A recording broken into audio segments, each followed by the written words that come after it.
Hello, allergic living friends and family. My name is Megan Lavin. I am the owner of the recipe site Allergy-Friendly, and Allergic Living has asked me to share one of my favorite holiday recipes with you. A lot of times Christmas gatherings don't just mean dinner. They actually can sometimes mean brunch and breakfast, and sometimes you need an extra special treat to make it feel more elevated. I'm one of those crazy people that actually enjoys pumpkin year-round, but pumpkin is especially special in the fall and winter time. So what I'm going to make with you today is my pumpkin scones. I've actually made this for Christmas breakfast one time and it was a delight. Let's start by getting a large mixing bowl. I have also, before filming, started preheating my oven and lined a cookie sheet with parchment paper. So make sure you have those ready, as well as measured my coconut oil, and I have it chilling in the freezer. If you've ever made scones of any kind or kind of pastries, you know that having a chilled fat really helps it kind of get that flaky special texture that you want. So I'm making sure that that is nice and cold. What we're going to do is we're going to start with our flour, and I wanted to go over with you a way to make sure that you know how to measure gluten-free flour. If you're new to gluten-free baking, it's very important that you don't overpack your flour. That can actually end up making your things too dry and having too much flour. So I take a large spoon and I scoop it, and I actually overfill it on purpose because then I can take the back of my spoon and level it off. You'll see that the cup is full and it's nice and flat and level on the top. I'll pour that into my mixing bowl. We actually need 2 cups of flour, and I've already pre-measured the rest. Then we're gonna take the rest of our dry ingredients. So that's going to be our sugar, we need our rising agent, so that's going to be our baking powder, a little bit of salt, because even sweet things need that salt to bring out all the flavors and to complement it. And what would be a pumpkin recipe without the pumpkin pie spice?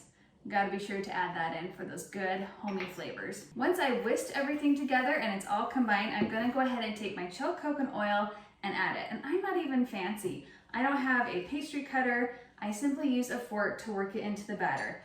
You don't want to handle it with your hands, and I prefer to do it by hand versus a mixer because you don't want to make the fat so incorporated that it's melted. You want to just have little pea size. So I'm just using the back of my spoon and really working that in. It's going to almost resemble sand, kind of a crumbly mixture when I'm done with it.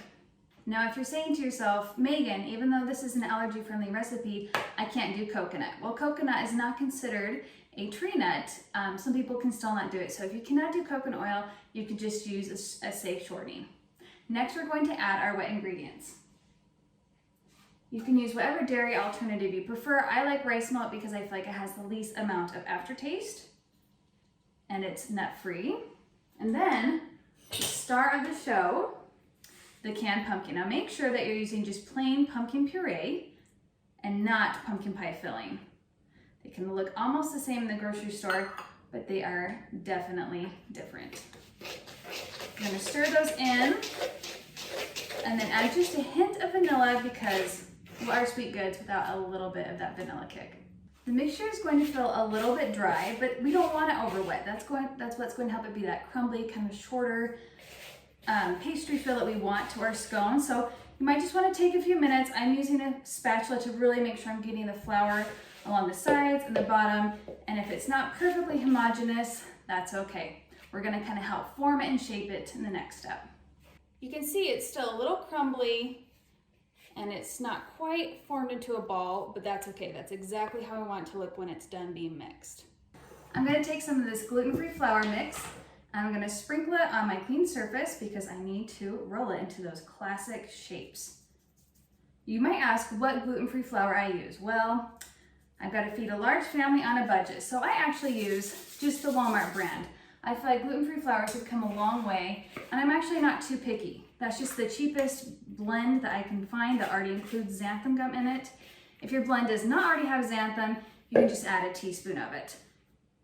But thankfully there's a lot of good ones. Bob's and King Arthur and other ones that you'll find. So use what is in your pantry and works for you. I find ones that typically have a blend of rice flour, potato starch, tapioca flour are usually good. Sometimes there can be sorghum and other things added, but if those are the base, you should be good to go. We're going to shape the dough into a circle so we can cut it into those classic wedges.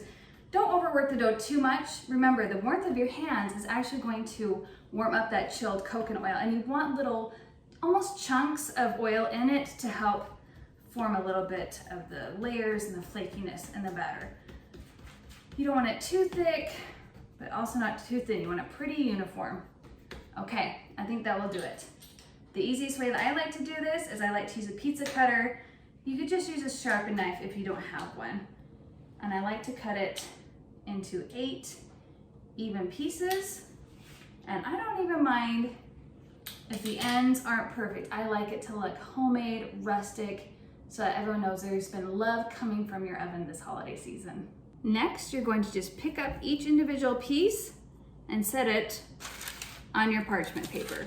If you need help, you can use a spatula to lift it, but I have made sure to put enough flour on my surface that they should come right up and not stick. Once you have your pieces cut out and you're starting to lay them on your pan, make sure to give them a little bit of space. You're basically going to form them back into the circle, but you don't want them touching, as you want the edges to get done, and in case they spread just a little bit when cooking, they're not going to overlap at all.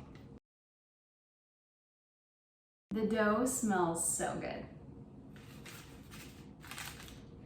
Okay, here we are, ready to go into the oven.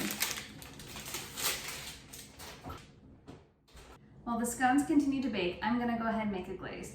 Of course you could do chocolate chips in the batter because pumpkin and chocolate is always a classic combo, but because it is the holidays, I like to make it a bit more fancy and make a spiced glaze to go on top. Like any glaze, this is made out of just a few simple ingredients. We have our powdered sugar, and then you need to add a wet ingredient to make it that thick glaze. Like I mentioned before, I prefer rice milk, but if you have a milk alternative you prefer better, that's fine. I actually will measure out how much I need and then not quite pour all of it, maybe just about half, because I like my glaze to be really thick and just stick onto the scones. But depending on your preference, it can be thinner if you like. I always feel like it's easier to add a little more milk than to realize, oh, I had too much. If you did, you can always add more powdered sugar. Now, I want a really hearty, spiced, warm scone, so I'm gonna add spices to my glaze as well, so you're getting that pumpkin flavor in both the scone and the topping. So I've got some cinnamon I'm gonna add, as well as some more pumpkin pie spice. The easiest way to bring it together, I feel like, is with a whisk. It's gonna feel thick at first, but keep giving it a stir. Add just a little bit more milk if you feel like you need it, and get it to that place where you like your glaze consistency, and then you can set it aside and impatiently wait for those scones to finish baking. Oh, scones are done. Alexa, stop timer. You can obviously bake these to whatever doneness you like. I like them to just feel firm, but not be too burnt on the edges. I don't want them too hard. I like a softer bite to them. Once they're done, I like to move them to a cooling rack, mostly because I'm impatient and I want to eat them as quickly as I can. And the sooner they cool off, the sooner you can ice them. Don't throw out that parchment paper you used to bake them on, because if you've ever glazed anything before, you know it's gonna drip all over, and so it becomes kind of this nice catch-all for when you're adding your glaze. I just like to take a spoon, see how thick mine is, and you always think, oh, is my glaze pretty enough? Am I icing enough? But honestly, I kind of like the more you do it, the more it fills in the cracks and the better it looks. You can do it horizontal, vertical. Let's be honest, people are gonna eat these so fast, you're hardly gonna have time to look at them. These are spiced, these are homemade, and they are a wonderful treat, whether for yourself, friends, families, brunches, or neighbors. I hope. Delicious. I hope that you guys are able to make these allergy-friendly pumpkin scones as well, and that it will give you one more warm memory to enjoy this holiday season. Take care. If you'd like to see my past recipe video for my maple cookies, you can see that on Allergic Living's channel as well. And in case you've never seen me before on Allergic Living's channel, I actually have a ton of segments called Megan's Minute, where I don't just cook, I talk about things that affect those with food allergies, things like social situations, working with your school, dealing with family issues, because food allergies is not just food, it encompasses every facet of your life. And here at Allergic Living and on my blog, we always want to help you as best we can. Happy holidays.